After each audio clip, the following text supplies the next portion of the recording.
This video is Unit 2, Part 2 of Cellular Respiration.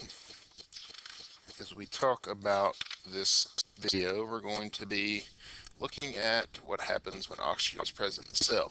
When oxygen is present in the cell, the pyruvate that is made in glycolysis is going to enter into the mitochondria, go through the Krebs cycle, and then those results are going to go into the electron transport chain, and they are going to be they're going to result in ATP being made.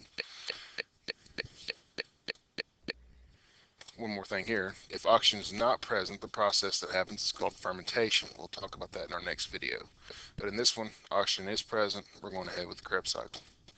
Before the Krebs cycle can take place, pyruvate needs to be converted into a molecule called acetyl-CoA. And acetyl-CoA is this 2-carbon molecule here that we'll just call acetyl, and CoA, which is short for coenzyme A. And coenzyme A is an enzyme that takes the 2-carbon acetyl and sticks it into the Krebs cycle. We'll call this the pre-Krebs, but I'm going to put it all in one big old picture. This shows you the actual Krebs cycle with all the pieces and puzzles and everything that's going on here. This is more like what we're going to be looking at. I will do a quick drawing of this because it's just my way to do that, but you can see pyruvate here, acetyl-CoA, these 2 carbons going into the cycle, they're being both given off as CO2, and some electron carriers are going to be made. And so with that, here's the Krebs. This is in the matrix of the mitochondria, is where this is occurring. Now, just to be sure, the pyruvate, upon entering into the mitochondria, is quickly converted before it goes into the cycle. So we'll start here at the top with that pyruvate. And it is a 3-carbon molecule. And that pyruvate is going to, through a series of reactions, going to give up a carbon as CO2. Every time this happens, there's going to be some free electrons. Those electrons are going to be picked up by NADH. As you see here, NADH, CO2 is given off, NADH is going to be made. And then you have this 2-carbon molecule that's left over called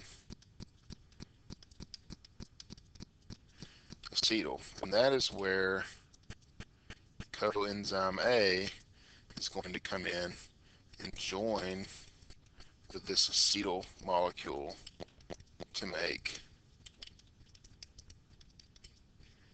acetyl-CoA. Now, just like any enzyme does, once that enzyme does its job, it goes and finds more of that work to do. The enzyme itself is not used up, but it's going to be cycled back and used again.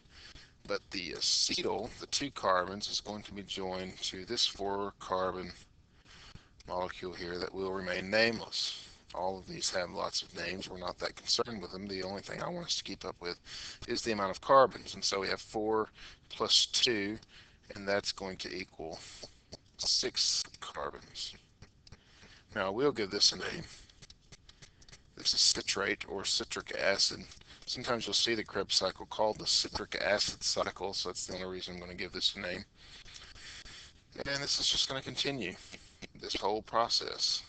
The CO2 is going to be given up, and NADH is going to be made.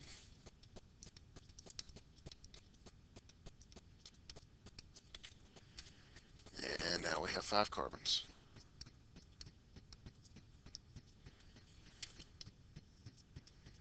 CO2 is going to be given off,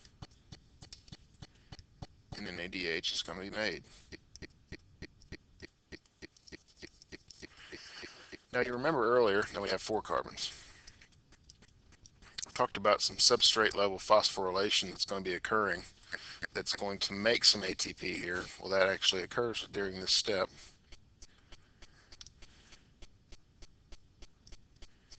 And you might say, well, how does this work?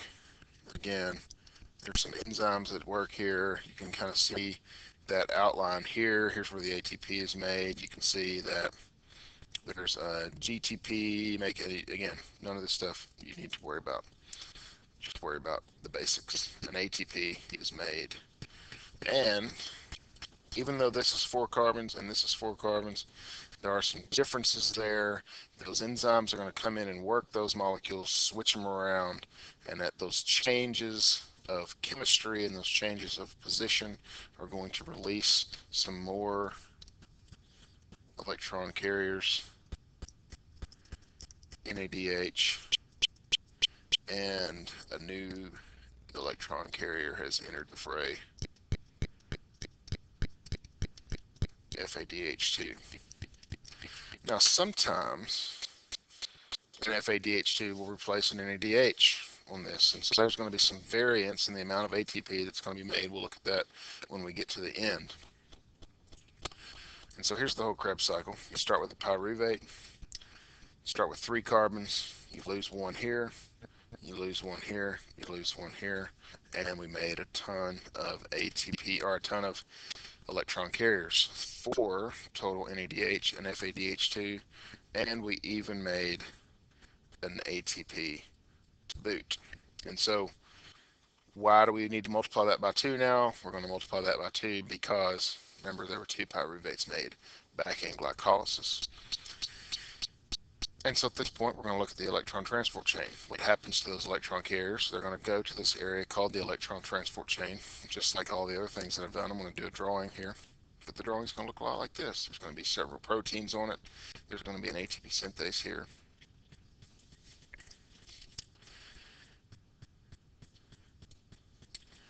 And so on our drawing, we're going to have 3 proton pumps, an ATP synthase,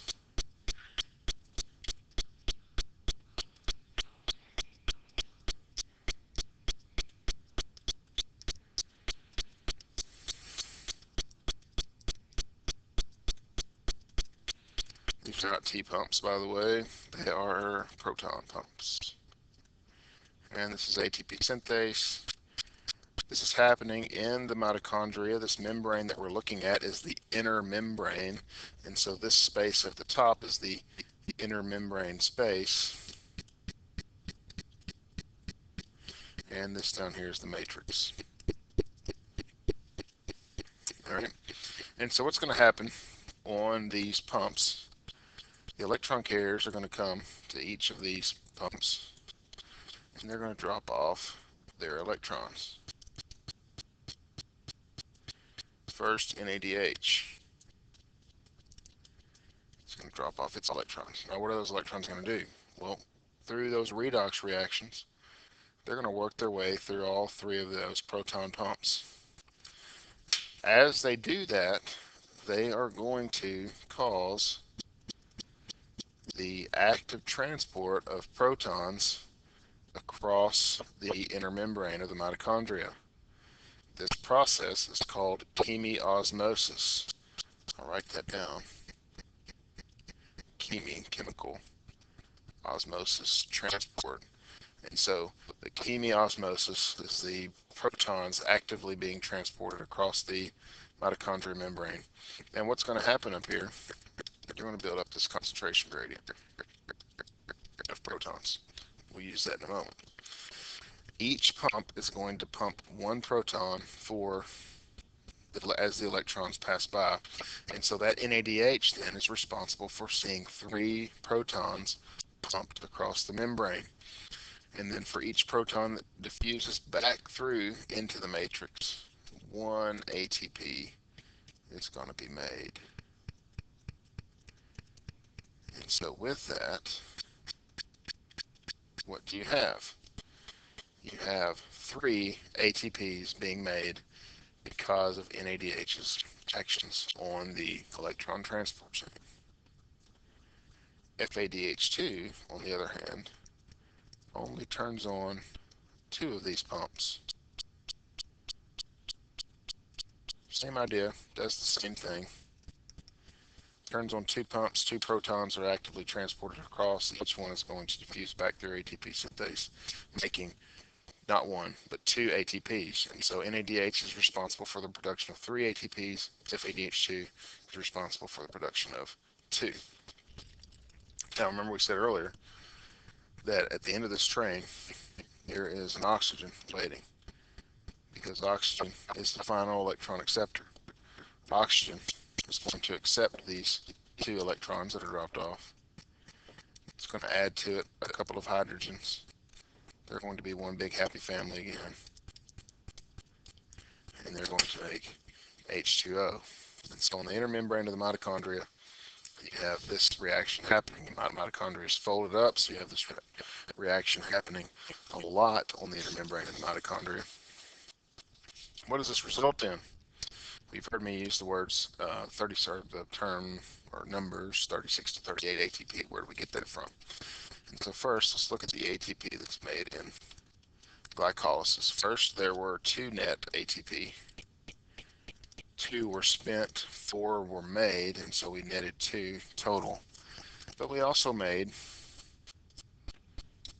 2 NADH.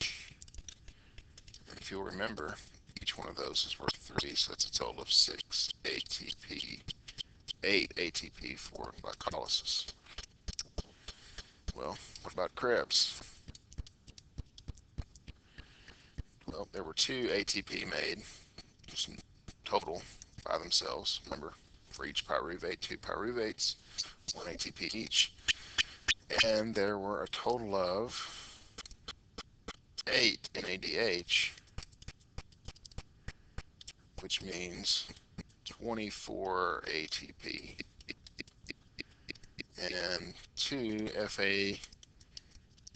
FADH2, which is 4 more ATP, for a total of 30.